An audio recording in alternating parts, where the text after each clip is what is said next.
Le IAL, l'espace d'information et d'accompagnement dédié aux victimes de l'attentat du 14 juillet, a ouvert ses portes le 8 août, soit près de 3 semaines après les faits. Et très vite, la Fondation de France donc, a aidé l'association pour justement s'installer, acheter du matériel, photocopieurs, des bureaux. Donc, ce qui a quand même permis d'aller plus vite.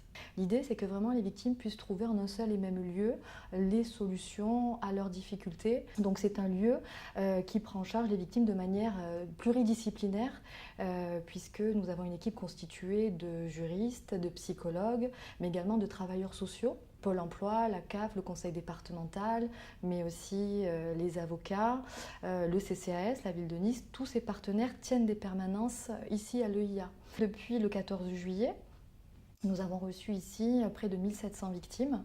À l'heure actuelle, nous continuons à suivre bien 700 victimes de l'attentat. Ce qui est à noter aussi, ce sont les nouvelles victimes que nous continuons encore à avoir.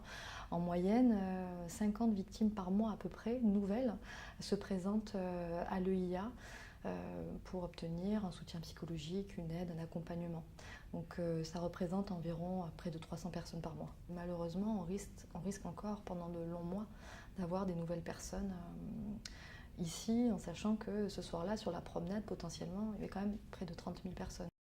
Je crois que la grande majorité des personnes, c'est vraiment des personnes qui pensaient qu'elles allaient s'en sortir, qu'elles allaient dépasser soit leurs difficultés à être dans la foule, à prendre les transports en commun, à reprendre une vie normale, et en fait, elles n'y arrivent pas.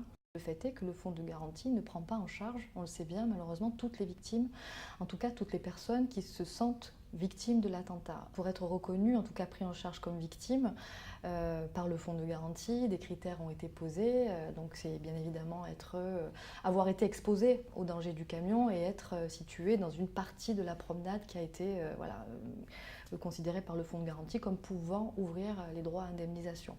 Donc il y a toute une catégorie de victimes, et il y en a énormément, qui n'étaient pas dans le bon périmètre, qui étaient sur la plage, qui étaient dans les cafés, qui étaient dans des rues adjacentes, qui étaient au balcon et qui sont marqués, traumatisés, au même titre que les autres par l'attentat. Parmi ces personnes, il y a des pompiers, il y a des personnels hospitaliers, il y a des policiers municipaux, des policiers nationaux. Et pourtant, elles sont victimes, et pourtant, elles ont des difficultés financières, elles sont en arrêt maladie pour certaines, elles ont des pertes de revenus. Et c'est beaucoup dans ces situations-là que la Fondation de France nous apporte des solutions, là où les dispositifs en place n'apportent pas et la prise en charge financière et la reconnaissance aussi de ce statut de victime. Et la Fondation de France joue un rôle vraiment essentiel à ce niveau-là.